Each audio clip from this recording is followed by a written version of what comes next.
Welcome to the Guaranteed Irish Business Podcast, where each week we're joined by leaders of Guaranteed Irish member businesses to chat about how they sustain jobs, communities and provenance. Supported by FBD Insurance, Ireland's largest homegrown insurer. Support. It's what we do. Hello and welcome to the Guaranteed Irish Business Podcast. I'm Bríd O'Connell and joining me today is Owen Keogh, Head of Sustainability at Musgrave, to discuss sustainability, provenance and the upcoming Guaranteed Irish Food and Drink event which is being hosted in Cork this year. Owen, you're very welcome. Hello, thank you very much for having me on. Delighted to have you here. Firstly, Owen, I suppose, tell us about the full scope of Musgrave, as many may not be fully aware of the brands, chains and services which all fall under your umbrella now with this big sustainability hat there. Yeah, absolutely. So a lot of people, when they think of Musgrave, they think of the cash and carries perhaps, but It's a huge organisation. We feed 1 in 3 people in the country every day, we like to say. We're one of the largest private sector employees in the country, under 12 different retail and wholesale brands. So that's the likes of SuperValu, Centra, Donnybrook Fair, Daybreak, Mace, and so on. And then obviously our cash and carries are a huge supplier into the food service industry as well. Yeah, and I often think the consumer only sees Musgrave as either Centra or SuperValu, and they don't see the breadth of which the Musgrave Group actually really supply and feed our nation. Absolutely, yeah. And we're one of the oldest organisations or food and drink wholesalers in the country as well, 145 years plus. So, yeah, we're really fundamental to the food industry. And you know a little bit about food and drink, I suppose, after 145 years plus in Ireland and our likes and dislikes. So I'm sure you know what you're talking about in terms of the food space for Ireland and Irish consumers. So tell us a little bit about your own background and your own role in Musgrave. Yeah, so I joined Musgrave a little over a year ago as the head of sustainability for Musgrave Group, so across the operations that I just mentioned. Prior to that, I worked in the retail industry in Ireland in a similar role in head of sustainability, and then prior to that was in the UK for nearly 5 years, working predominantly with Sainsbury's and their sustainability team. Oh, interesting. Across their organisation. And then prior to that was in the UK as a representative for the Board Bia Origin Green programme. Oh, brilliant, great, yeah. And such a great job they do, Board Bia. We're big fans of theirs and the Origin Green stamp. In terms of the sustainability priorities then for Musgrave, because sustainability is not going to go away, it's going to be the key word for the rest of our working lives realistically.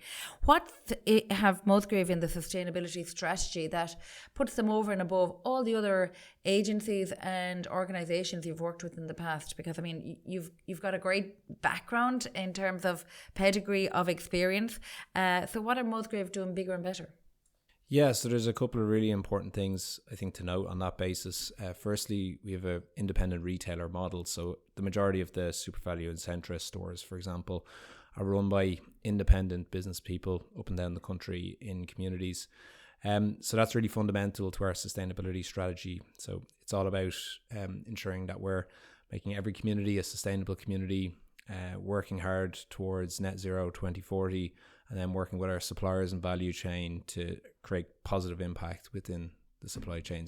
And that's great. And I suppose if Musgrave have a supplier and they say to them, look, we want you to go towards net zero, that supplier is really going to feel the pressure and make sure they do. So it's putting pressure on the entire supply chain, which is really critical to reaching our targets, isn't it?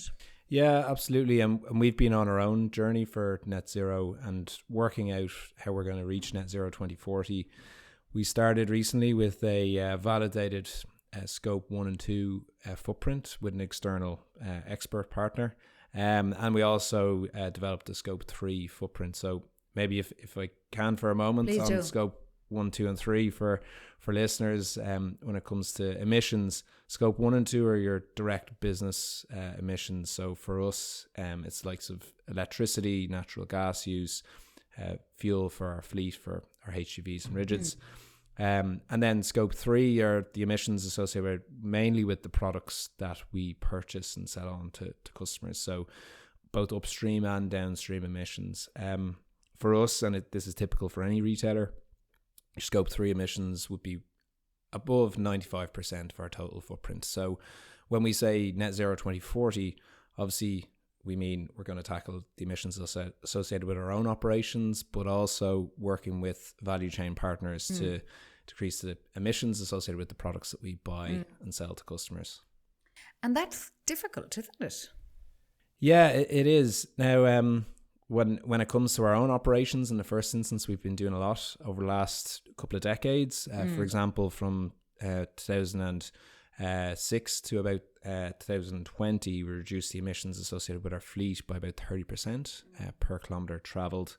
Brilliant. In the last 6 months of last year, we invested more in solar than we have done in the last 5 years across our own operations and with our independent retailers as well. We launched last year a €25 million fund for our retail partners to invest in sustainability initiatives across their own business, so solar, LED lighting upgrades. Was that well taken up with the partners? Yeah, absolutely. That's been fully subscribed. Great. So the majority of our retailers have taken that and matched it in many cases themselves to upgrade refrigeration to more efficient refrigeration, solar, lighting, and so on. So it's been a really successful approach so far. That's for us the main piece, starting with our scope 1 and 2. We've also done things like we've been sourcing 100% green energy since 2006 across our own operations. Now, when it comes to scope 3, obviously we'd have really long-standing and deep relationships with our suppliers for many, many decades. So we've been engaging with them on figuring out how we're going to support each other in achieving those emissions reductions. So a lot to do, but a lot done so far as well. And the learnings, I suppose, you've had in the last, year, I suppose, for you, Owen, having joined the company quite recently, from other organisations on tackling climate change, are they easily implementable, for want of a better word, across the Musgrave Group? And are the Musgrave Group taking them and going further, or where is Musgrave on all that? Yeah, I think if you look at the last maybe 10 years when it comes to sustainability in our own operations, we've definitely turned a corner in the last maybe year to 18 months when it comes to investing in things like solar and energy efficiency. And that's partly driven by the cost of energy at the moment in the last year. So the return on investment at the moment, exactly. The payback on those investments is really, really strong at the moment. So it's attractive for us in our own operations, in our distribution centres, but also with our retail partners.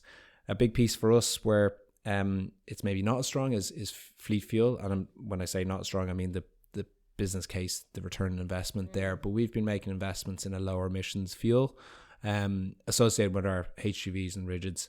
And we're starting to grow that now in the lead up to 2030 to achieve what we call a near-term target on the way to 2040 to limit to 1.5 degree scenario. Okay, so right now we're just going to take a quick break to hear from some of our members. Guaranteed Irish members continue to sustain jobs and communities across Ireland, like Emerald Park. Enjoy treasures big and small this summer for a season of fun, from the Cuchulainn Coaster and Viking Voyage to the Dino Dash and Zoo and everything in between. Treasure awaits for the whole family at Emerald Park this summer. Pre-book now at emeraldpark.ie and save up to 20% off. Guaranteed Irish, altogether better. It's brilliant to see the markings and where you're going in reaching those milestones with each season. So there's a huge work behind the scenes going on within the Musgrave Group. I'm aware of that, but it's great to hear about it. And congratulations are obviously due. You recently announced that you've been named a Sustainable Development Goal Champion, SDG Champion, by the Minister for the Environment, Climate and Communications, Eamon Ryan, for the 23-24 period. What do accolades like that mean to a group like Musgrave? And explain a bit about it to the listeners, if you like. Please, Owen. Yeah, it's fantastic to be renamed. Actually, we were a UN SDG champion in the previous program, and we're one of 4 organizations to be renamed from the initial program. So for us, it's fantastic, and it really galvanizes colleagues within our own business around the sustainability agenda. What it means for us is we're going to continue to be an advocate for the UN SDGs in our own business, but within society and the communities in which we operate. So you think about that, pretty much every community across the country. And for us, with our own sustainability strategy, we've mapped the strategy to the SDGs, trying to figure out where are we going to have the most impact and where do we need to have the most impact within our own strategy. So we've prioritised 4 of the UN SDGs and as well now a 5th on climate action, obviously, which is really central to our 2040 ambition. And which SDGs are you aligned to, actually, as a matter of interest? So health and well-being, sustainable cities and communities, decent work and economic growth. The fourth one escapes me, and climate action. Okay, so very like actually Guaranteed Irish's ones, 8, 11, 13 and 12. They're again related to our own criteria: jobs, communities, provenance and a sustainable manner. Well done to SuperValue on that. It's great to see such a large organisation in the private sector, in the retail, in a sector that we all have to engage with. We all have to eat and drink, to take the lead on that. And I'm glad that the Minister has actually acknowledged that. I think that's a really good target setter for the rest of us to aspire to. So the value of Ireland's food, drink exports increased by 22% in the last year to reach a record high of 16.75 billion Owen. What is it about the Irish food and drink producers that make them so desired abroad? Because there's a lot of competition out there, but for a small country we pack a mean punch in that space. Absolutely, and I think there's a couple of key ingredients to that. I'd say agriculture is probably fundamental. So with our grass-based system here, beef and dairy are obviously huge industries, but we produce really high quality beef and dairy.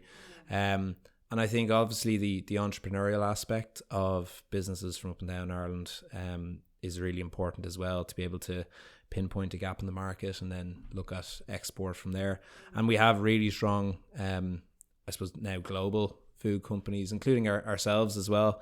So we have an export wing of our business looking to team up with organisations in export markets as well. Yeah, and doing very well in it. And I like the idea as well. It always strikes me about the Musgrave Group, how generous they are to start up food and drinks companies, particularly to the Food Academy, and its commitment to that 12-month commitment for the food and drink producers, starting on their long journey and very often at a pinch point economically, trying to get the business started. I love the idea that Musgrave, through SuperValue, take on and support those members in the Food Academy chain. That also gives rise to supportive entrepreneurship, but also in your quest, I suppose, to be innovative on the export side to new markets. Absolutely, yeah. And the Food Academy program recently had its 10-year anniversary, which was fantastic to see. And some organisations have been involved in the Food Academy for some time now, and some have graduated then beyond the Food Academy, and in some instances are global companies now in their own right. Yeah. So yeah, it's a fantastic I suppose framework and initiative for us to really I suppose support the SMEs, the entrepreneurs, and as well to integrate them into our store offering on a 12-month basis, as he said, because they're products that customers really want as well. Absolutely. And I think the customer is so committed at this stage to supporting local and Irish. They love seeing a product made by somebody that lives close to them in their community, and there is a desire to support that. So well done to the Musgrave Group, and particularly, I suppose, SuperValue on that initiative. So SuperValue and Centra are sponsoring the upcoming Guaranteed Irish Food and Drink Forum this coming Thursday, Owen. And you're speaking at it yourself. For those people who are interested in learning more about sustainability, please do register. It's free to attend, but you must register. What are you most looking forward to about the event, and what are you hoping to learn from others on the day? Yeah, so I've never had the pleasure of being to a Guaranteed Irish forum, so I'm really looking forward to it and to networking with colleagues from across the food industry, and I suppose spotting opportunities from a sustainability perspective as well. Obviously a huge piece for us, as I described already, for our net zero ambition is going to be working with suppliers and working with organisations in the value chain. So for me, I'd really like to learn from any organisation that is working with producers and working to drive down their own emissions associated with the products that we might have in our stores. I think overall, from a sustainability perspective, whether it's climate, biodiversity, or any of the topics that we focus on in our strategy, collaboration is really, really vital, in collaborating with government, industry, suppliers, producers, and so on. So I'm really looking forward to getting out, meeting people, and just engaging. Well, thank you very much for that, Owen, and I'm really looking forward to the event. It's always a very hot topic, actually, and it's always, I suppose, innovative in its futuristic point of view. It's great for those attending to see the trends that are coming down the road, and I look forward to that on this coming Thursday. Thank you so much, Owen, for joining us today, and we look forward to seeing you at that event. Thank you. If you want to attend our Food and Drink Forum this coming Thursday, there are limited tickets remaining, and we will leave a registration link in the show notes. Thank you as always for listening, and don't forget to hit subscribe wherever wherever you are listening to this podcast. The Guaranteed Irish Business Podcast, sponsored by FBD Insurance, Ireland's largest homegrown insurer. Support. It's what we do.